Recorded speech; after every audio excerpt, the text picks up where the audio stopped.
Agnipath scheme ने सबसे ज़्यादा जो प्रभावित किया है वह जो एयरफोर्स और साथ में जो आर्मी के एस्पिरेंट्स थे उनको सबसे ज़्यादा डिमोटिव करने का काम किया है। क्योंकि जो आर्मी वाले एस्पिरेंट्स थे उनका पीएफटी देन आफ्टर का मेडिकल और उनकी केवल रिटेन एग्ज़ाम बाकी रह गया था। साथ में जो कैंडिडेट एयरफोर्स वाले थे तो उनका तो प्रोसेस आर्मी वाले स्टूडेंट से एक कदम और आगे निकल गया था, अर्थात उनका रिटेन एग्जाम हो ही चुका था सबसे पहले, साथ में सेकंड फेज थर्ड फेज सब कुछ कंप्लीट था। उनकी लिस्ट भी आ चुकी थी, पीएसएल आ चुकी थी, केवल और केवल एनरोलमेंट लिस्ट पब्लिश करनी थी। और जो कैंडिडेट्स अपना स्थान पीएसएल में बना चुके थे और जो कैंडिडेट फिट थे, अनफिट वाले इसमें शामिल थे, अनफिट का तो कुछ हो ही नहीं सकता, लेकिन जो कैंडिडेट फिट थे तो उनका तो ज्वाइनिंग तय ही था, लेकिन उनको भी यहाँ पर निराश करने का काम किया है जो अग्निपथ स्कीम लाई है जो मोदी गवर्नमेंट है। तो इससे संबंधित मैंने एक वीडियो बनाई थी कि इससे संबंधित हम क्या एक कोर्ट में जा रहे हैं, सुप्रीम कोर्ट में केस करने के लिए।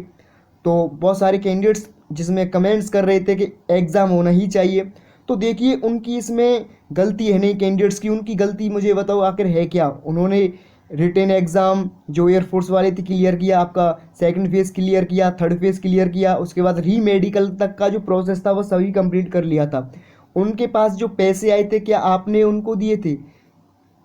उनके पास पैसे पेड़ पर लगे हुए हैं। तो ये सबसे ज़्यादा जो प्रभावित किया है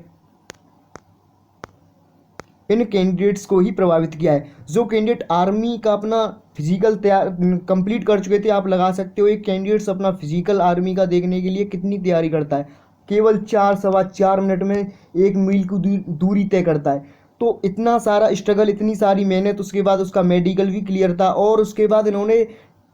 समय समय पर जो रिटन एग्ज़ाम की जो डेट थी, जो एंट्रेंस था आपका कॉमन एग्ज़ाम एंट्रेंस, तो उसकी भी इन्होंने समय समय पर डेट जारी की और लेकिन एग्ज़ाम नहीं कराया। तो इस वजह से कैंडिडेट्स जगह गए बार बार, जैसे ही एग्ज़ाम की सुनते थे तो वो बार बार कहीं ना कहीं चले जाते थे कोचिंग में तैयारी करने के लिए कि हमारा इस बार सिलेक्शन हो जाए। तो क्या उनके पैसे भी पेड़ पर लगे हुए थे कि आपने दे दिए थे उनको? और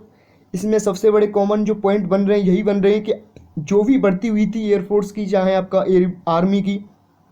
यह एक नोटिफिकेशन के ज़रिए कराई गई थी, ना कि इलीगल तरीके से। इन्होंने एक नोटिफिकेशन जारी किया तो उस नोटिफिकेशन में सब कुछ अपडेट कर दिया था कि इस डेट के इस डेट तक हम ऑनलाइन एग्ज़ाम कराएंगे और इस मंथ में सेकंड फेज़ कराएंगे, थर्ड फेज़ इस मंथ में कराएंगे और इसकी जो एनरोलमेंट लिस्ट है इस डेट को जारी करेंगे और जो ज्वाइनिंग है इस डेट को करा देंगे। साथ में जो कैंडिडेट्स आर्मी वाले थे जिन्होंने अपना मेडिकल क्लियर कर लिया था तो उनका क्या था कि जो रिटेन एग्ज़ाम की डेट कई बार पब्लिश की गई तो वो भी एक नोटिफिकेशन के अकॉर्डिंग पब्लिश की गई थी, ना कि किसी इलीगल तरीके से। तो जो भी आपकी अथॉरिटी है उसने ही नोटिफिकेशन जारी किया था। आप अपने नोटिफिकेशन को जारी करने के बाद पीछे लौट रहे हो तो ये कहाँ का न्याय है? तो सबसे पहले यही मांग है। और जो कैंडिडेट्स कमेंट्स में आकर बार बार कह रहे हैं कि मेरा एनरोलमेंट रुक गया है, साथ में मेरा रिजल्ट रुक गया है, कि मेरा एग्ज़ाम नहीं हो पाया है, तो मैं यहाँ पर आपको नंबर दूंगा, वहाँ उस नंबर को नोट करें और इस नंबर पर जो कैंडिडेट्स जिनका फिजिकल मेडिकल क्लियर है आर्मी वालों का, वह उस पर अपने व्हाट्सअप के थ्रू जितना भी आपका कागज़ है, आपका अब तक का जो भी प्रोसेस था उसके डॉक्यूमेंट्स और साथ में आपका जो आधार कार्ड है वो होना चाहिए और आपकी डिटेल्स होनी चाहिए उसमें विद फादर नेम। जैसे आप आधार कार्ड साथ में सेंड कर दोगे तो सब कुछ हो ही जाएगा। और साथ में जो कैंडिडेट्स एनरोलमेंट और रिजल्ट वाले हैं वो चाहते हैं कि इससे संबंधित नेक्स्ट स्टेप और बढ़ाया जाए। देखिए मैंने उस वीडियो में जो आपको दिखाया था उसमें वकील से बात हो रही थी, तो नेक्स्ट स्टेप तभी बढ़ाया जाएगा जब आप सभी सपोर्ट करोगे और सभी का सपोर्ट रहेगा तो बहुत अच्छा हमको इसका रिजल्ट भी देखने को मिलेगा। क्योंकि आपको पता होना चाहिए जो एनडीए एग्ज़ाम होता है केवल उसमें बॉयज़ की एंट्री होती थी और पिछले मंथ जो सुप्रीम कोर्ट था उसने गर्ल्स की भी एंट्री उसमें परमानेंट कर दी है और वह भी सुप्रीम कोर्ट ने दी है। तो एक यह पॉइंट एक पॉजिटिव पॉइंट है कि जब जब डिफेंस का कोई भी ऐसा मामला होता है जिसमें एक पेचीदा फेस फंसा होता है तो सुप्रीम कोर्ट का जो फेवर होता है कहीं ना कहीं डिफेंस एस्पिरेंट्स के फेवर में ही देखने को मिलता है। और जो कैंडिडेट्स देखिए क्या था कि जो इंडियन नेवी था, इंडियन नेवी और एयरफोर्स 2018 से पहले जो कॉल लेटर लौटाते थे कैंडिडेट्स के वक्त केवल उनके जो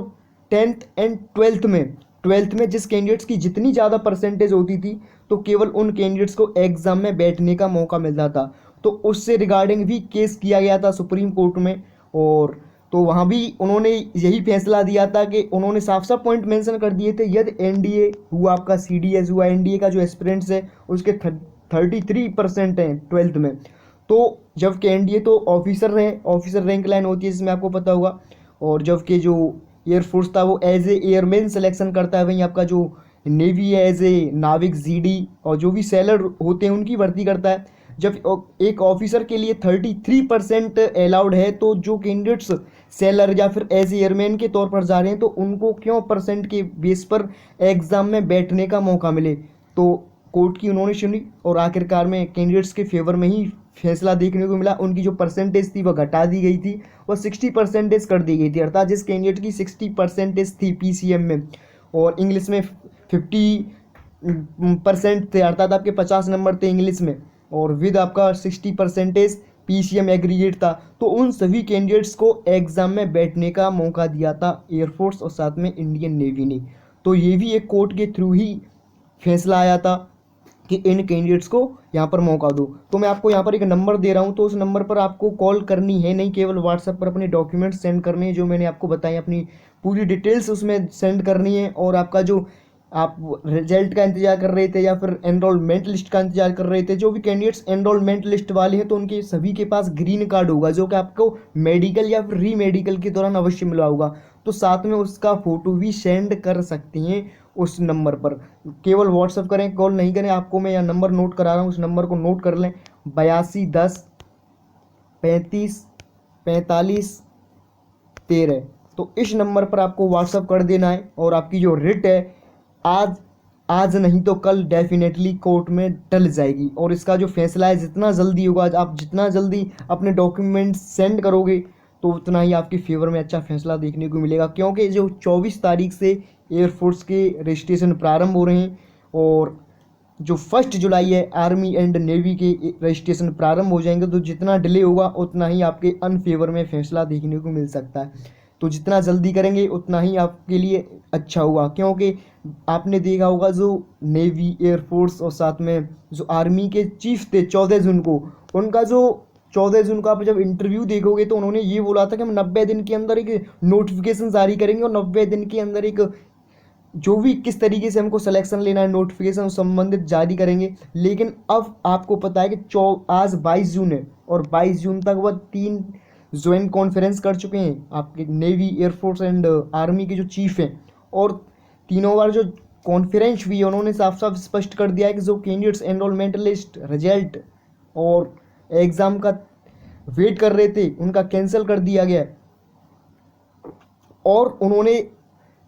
जब 20 जून को आपकी जो ज्वाइंट कॉन्फ्रेंस हुई थी इन तीनों चीफ की, तो स्पष्ट कर दिया था कि एयरफोर्स ने तो उसी दिन स्पष्ट कर दिया था कि हम 24 जून को नोटिफिकेशन जारी कर देंगे, लेकिन जगह जगह जैसे ही आंदोलन हो रही थी और मांग थी लोगों की, तो इस वजह से एयरफोर्स ने जो नोटिफिकेशन था 20 जून को ही पब्लिश कर दिया था, जबकि उन्होंने बोला था 20 तारीख को हम 24 जून को पब्लिश करेंगे, लेकिन उन्होंने कंडीशन को देखते हुए 20 जून को ही पब्लिश कर दिया था। और आपका जो एग्ज़ाम है 24 जुलाई को एग्ज़ाम करा देंगे, तो आप यहाँ से इनका पैटर्न देख सकते हो कितना फास्ट तरीके से जब वैकेंसी ले रहे हैं। इसी वजह से जब फास्ट तरीके से कराने की कोशिश करेंगे कि इसका जो कैंडिडेट्स हैं इसी में यहाँ पर रह जाएं, अपना रिटन एग्ज़ाम की तैयारी करने के लिए, पीएफटी की तैयारी करने के लिए, मेडिकल संबंधित यहीं फंस कर रह जाएं, और जो कैंडिडेट्स एनरोलमेंट लिस्ट वाले हैं, रिजल्ट वाले हैं, एग्ज़ाम वाले हैं, उनका कोई सॉल्यूशन ना निकले, क्योंकि ये कैंडिडेट्स जब इसमें ही फंस कर रह जाएंगे, और जो कैंडिडेट्स एनरोलमेंट लिस्ट वाले हैं उनमें से लगभग 50% कैंडिडेट ऐसे होंगे कि ये भी यहीं चले जाएंगे। तो उन कैंडिडेट्स, उन जो एयरफोर्स, आर्मी, नेवी जो चीफ है, उनका यही मकसद है आपको इस तरीके से बीच में ही फंसा कर रखना। तो व्हाट्सएप नंबर मैंने आपको दे दिया है, आप उस पर अपने डॉक्यूमेंट्स सेंड करें, जो कि एयरफोर्स वालों से मेरी खास विनती है, क्योंकि आपको ग्रीन कार्ड ऑलरेडी मिल चुका है। जो कैंडिडेट अपना पीएसएल तक का प्रोसेस कंप्लीट कर चुके हैं, उनकी जो 31 मई 2021 को एनरोलमेंट लिस्ट पब्लिश की गई थी, अभी आप जब आप आईएफ की जो ऑफिशियल वेबसाइट है उस पर जाएंगे तो आज भी वही नोटिफिकेशन लगा हुआ है कि 31 मई 2022 वाला, उसमें अब भी यही मेंशन है कि आपका जो रिजल्ट है, साथ में जो एनरोलमेंट लिस्ट है, due to administrator will be delayed और पब्लिशड विल बी शून। तो इस तरीके से उसमें भी अभी यही नोटिफिकेशन लगा हुआ है। और जबकि नोटिफिकेशन ऑलरेडी जारी किया जा चुका है, जो फर्स्ट इनटेक है 2022 का, उसकी जो ज्वाइनिंग है दिसंबर मंथ में प्रारंभ करा दी जाएगी एयरफोर्स की तरफ से। तो फिलहाल आपको इतना ही अपडेट देना है। और आपकी जो रिट है, रिट ये निश्चित है कि आपकी रिट डाली जानी तय है, और जितनी अधिक संख्या में कैंडिडेट्स होंगे उतना ही फ़ायदा आपको मिलने वाला है।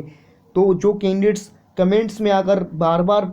कमेंट्स कर रहे हैं कि एग्ज़ाम होना चाहिए या फिर हमको ज्वाइनिंग मिलनी चाहिए, तो आपके पास यह केवल आखिरी मौका है। यदि आपने ये मौका गवा दिया तो फिर आपके साथ कुछ नहीं होने वाला है, केवल आप इसी तरह से रह जाएंगे। ना आपको ज्वाइनिंग मिलेगी, ना आपका एग्ज़ाम होगा, ना कुछ और होने वाला है। तो जितना जल्दी फास्ट करेंगे उतना ही आपको बेनिफिट होगा। थैंक्स, जय हिंद। और नेक्स्ट वीडियो में आपको अपडेट बता देंगे क्या कुछ होगा।